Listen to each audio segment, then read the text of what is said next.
The girl with the birthmark. In the quiet village of Ekumba, nestled between thick forests and rolling hills, life followed a rhythm older than time itself.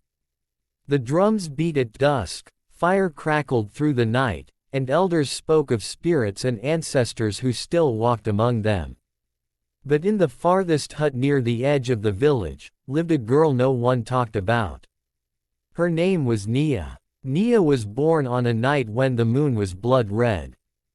The midwife had screamed at the sight of her, the strange birthmark shaped like a lion's paw glowing on her back. The villagers took it as a curse, a sign that misfortune had arrived. Her mother died hours after giving birth, and her father, a hunter, disappeared into the jungle days later, never to return.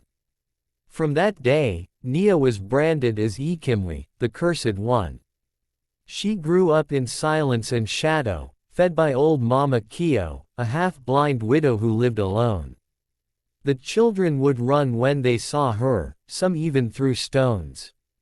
No one dared touch her, for they believed even her shadow could bring death. Yet Nia wasn't broken. She wandered the forests, learned the songs of birds, the dance of leaves in the wind, and the whispers of the earth. The forest spirits, it seemed, did not fear her. They welcomed her. The wolves didn't bite, the snakes didn't strike. She walked barefoot where others dared not. One evening, as she fetched water from the river, she saw a boy drowning. He was the chief's son, Tendo, the golden child of the village. Nia jumped into the rushing current, dragging him to safety. As she lay beside him on the muddy riverbank, her eyes met his. He whispered, "Why did you save me?" "Because you needed saving," she replied simply. When the villagers found them, they didn't praise her. They beat her. "Witch! You tried to drown him!" they cried. Tendo tried to speak the truth, but his words were ignored. Nia was tied to a post near the village gate, left for the spirits of the night to decide her fate. But the spirits came in a different form. A great wind rose from the forest that night. Thunder cracked without rain, and then, a roar echoed, deep, ancient, and powerful. From the trees stepped a white lion, larger than any beast the villagers had ever seen. It walked past every man, woman, and child, straight to Nia. It stared into her eyes, then bowed its head. The villagers gasped in terror. The lion roared again, and the ropes around Nia fell off, as if sliced by invisible blades. The beast turned and vanished into the forest. From that day, none dared harm her again, though many still whispered in fear. But Nia had changed. Something stirred in her spirit, a call, a destiny. She no longer saw herself as cursed. The mark on her back tingled with strange warmth, and her dreams were filled with fire, thrones, and battles. And then, one night, Mama Kio gave her a box. "Your mother left this," she said, coughing. Inside was a necklace carved in the shape of a lion's paw, matching the mark on Nia's back. There was also a scroll, written in the ancient tongue of Ekumba's first kings. Nia held the necklace, her fingers trembling. The words on the scroll spoke of a child born with the lion's mark, destined to lead the fallen tribes into glory once again. Nia was no longer just the outcast. She was the heir to a forgotten throne. Whispers of the throne. The night after Nia discovered the scroll, she couldn't sleep. Her heart beat like the jungle drums, fast and furious. The lion's paw around her neck seemed to hum with a faint energy. She read the scroll over and over again, struggling to believe its words. Born of silence, forged in flame, the child with the lion's mark shall rise to unite the broken lands. Was this really about her? The next morning, the village awoke to a strange stillness. The birds didn't sing. Even the wind seemed to pause. Nia stepped outside Mama Kio's hut, clutching the scroll to her chest. She didn't know where to go or what to do. But she knew one thing, she couldn't remain hidden anymore. Mama Kyo sat at the doorstep, her breath ragged, her eyes glassy. "The time has come, child," she whispered. "You must go beyond these hills, to the ruins of Zubiri. There lies the truth of your blood." "Zubiri?" Nia asked, her voice cracking. "Yes," said the old woman. "Once a great kingdom. Destroyed by betrayal. But your bloodline traces back there. You are more than the cursed girl, Nia. You are royal." The weight of her words sank in slowly. Nia had never stepped beyond the village boundaries. Ekumba was all she knew. But now she was being asked to leave everything behind. Tendo appeared at that moment, standing a few feet away. His eyes no longer held fear. "I believe you," he said softly.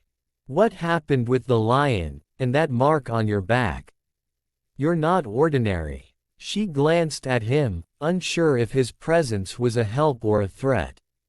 "My father, the chief, has sent scouts to watch you," he continued. "They think you're dangerous now. They fear you." "Why are you telling me this?" she asked. "Because I saw the lion too. I know it wasn't a trick. And I owe you my life." His gaze held hers firmly. "If you go to Zubiri, I'll help you." She hesitated, then nodded. That night, Nia packed what little she had. A few herbs, a flask of water, the scroll, and Mama Kyo's farewell kiss on her forehead. Tendo brought 2 horses he'd stolen from his father's stable. "We ride at dawn," he whispered. As they left, Nia looked back at Ekumba one last time. The only home she ever knew was now a cage she had escaped. Ahead, the wild unknown waited. Their journey to Zubiri took them through thick jungles, ancient footpaths, and across rivers guarded by crocodiles. Along the way, Nia felt herself changing. Her senses sharpened, she could smell approaching danger, sense the presence of hidden animals, even dream of places before she saw them. They met travelers and strangers, some of whom recognized her necklace and bowed before her.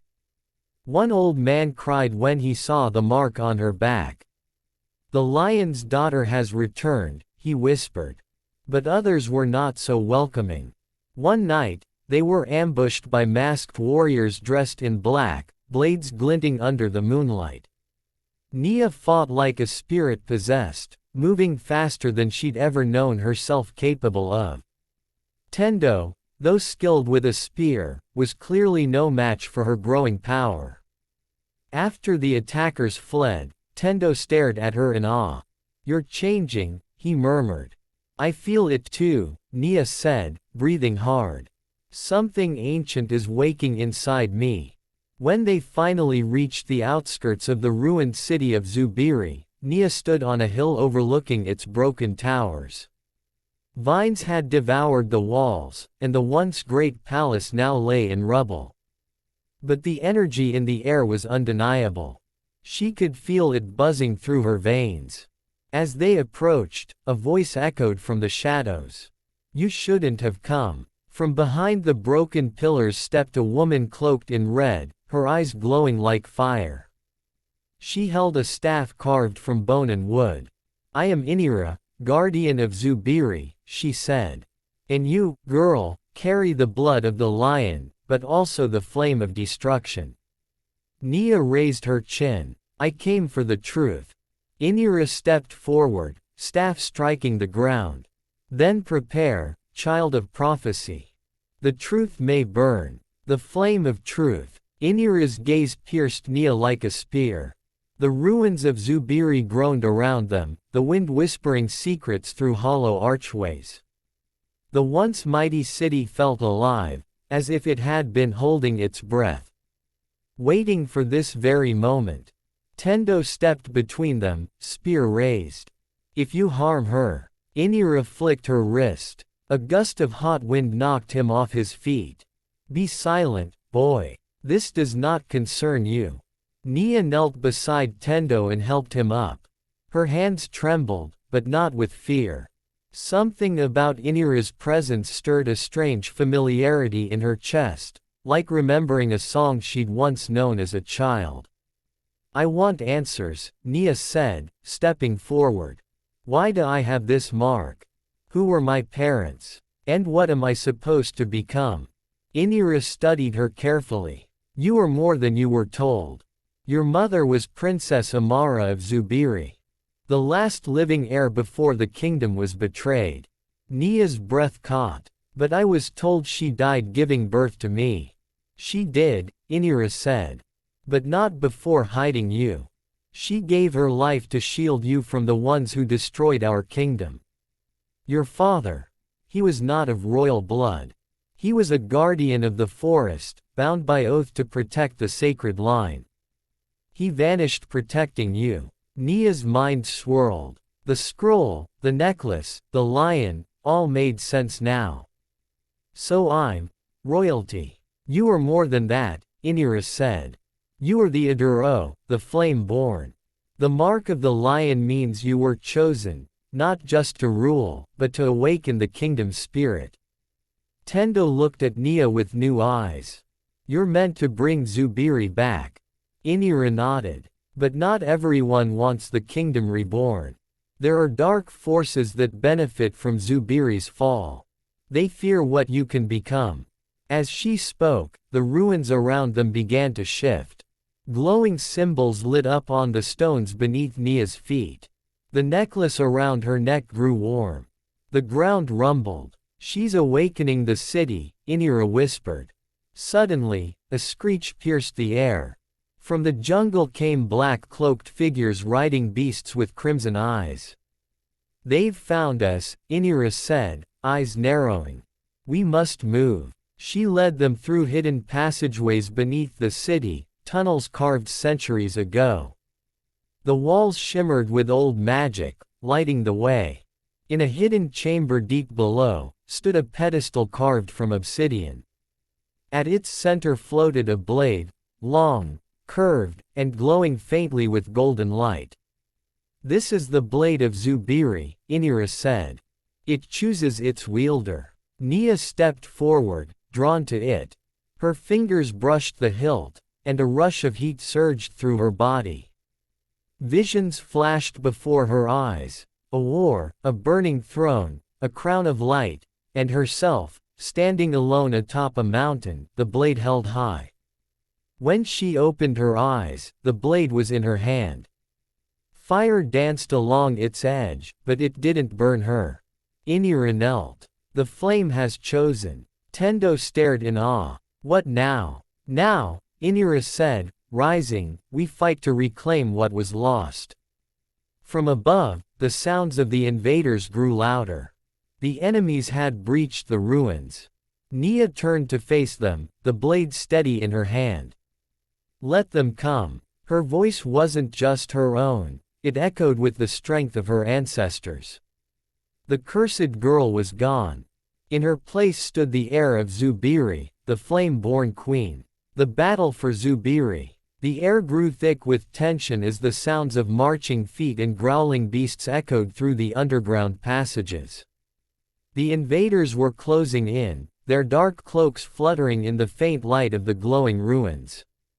Nia's heart pounded in her chest, the blade of Zubiri pulsing with a rhythm that felt like it was in sync with her own pulse. Inira moved swiftly, gathering her belongings. We cannot stay here. The enemies know where we are. Nia's grip on the blade tightened. I'm not running anymore, she said, her voice low and steady. You're not running, Tendo said, standing beside her. His hand rested on his spear. We fight. Inira regarded them both with a somber nod. Then let us make our stand in the heart of the city. They emerged from the hidden passage into the ruins, where moonlight filtered through the broken towers. The city of Zubiri, once vibrant with life, now stood as a crumbling shell, yet to Nia, it felt alive again. The city had awoken, just as the scroll had foretold.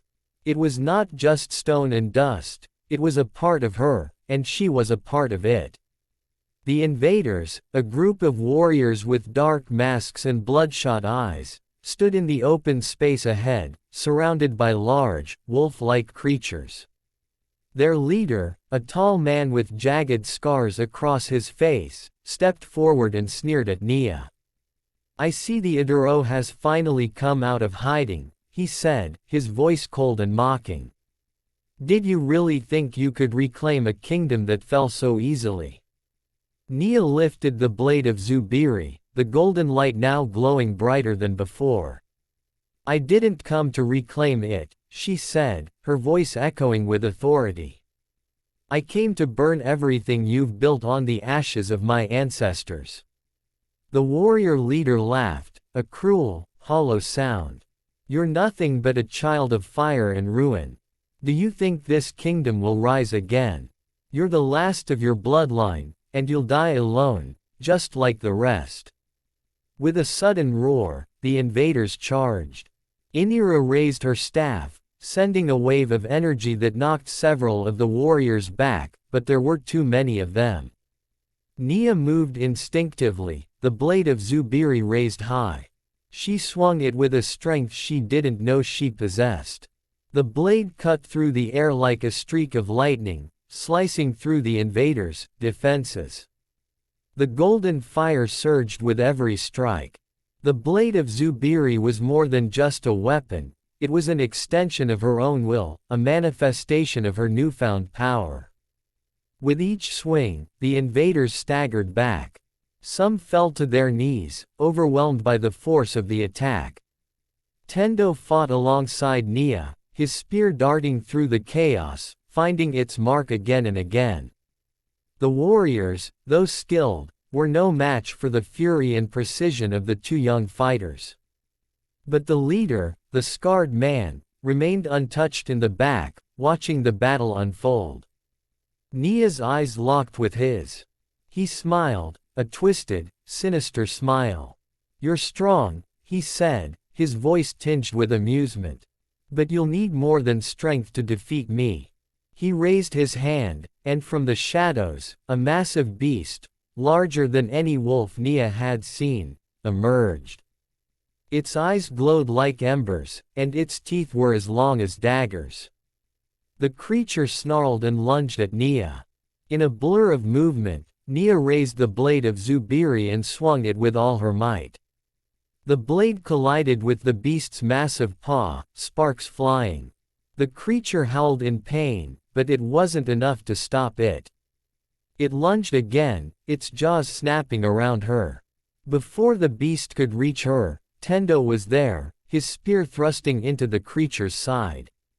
The beast screeched and staggered back, blood dripping from the wound. Nia didn't hesitate. With a roar, she lunged forward, bringing the blade of Zubiri down on the beast's skull. The golden fire exploded from the blade, engulfing the creature in a blinding light. When it faded, the beast lay motionless on the ground, smoke rising from its charred body. Nia turned to the scarred leader, her chest heaving with adrenaline. "It's over." The man's face twisted in fury. "You don't understand," he spat. "This kingdom is mine. It was always mine." He pulled a dagger from his belt and charged at Nia, moving with unnatural speed.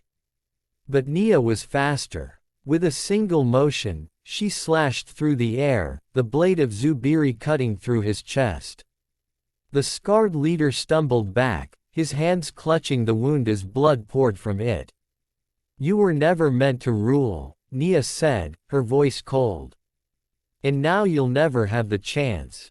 The leader fell to his knees, his life slipping away. As he collapsed, his warriors scattered, retreating into the night. Nia stood, the blade of Zubiri glowing brightly in her hand, the embers of the battle still hanging in the air. She had done it. She had defeated them. But the feeling in her chest was not one of triumph. It was something deeper, something more profound. She had just taken the first step toward reclaiming not only Zubiri, but the legacy of her bloodline. Tendo approached, breathing heavily but smiling. You did it. I couldn't have done it alone, Nia said, looking at the blade in her hand. But this is only the beginning. Inira joined them, her face grave. You've won a battle, but the war is far from over. There are more who seek to stop you.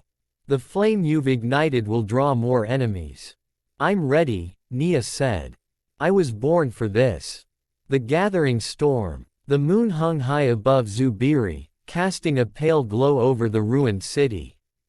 The battle was over, but the echoes of war lingered in the air. Nia stood amidst the wreckage, the blade of Zubiri still warm in her grip, its golden light fading as the last of the invaders disappeared into the shadows. Tendo stood beside her, his expression a mix of awe and concern. You've changed, Nia, he said, his voice low. You're not the same girl I met in Ekumba. Nia looked at the blade in her hand. I'm not. But I feel something inside me, something I can't ignore. This blade, it's more than just a weapon. It's a part of me now. Inira, who had been silently observing the aftermath, nodded solemnly. The blade of Zubiri is not just a tool of war.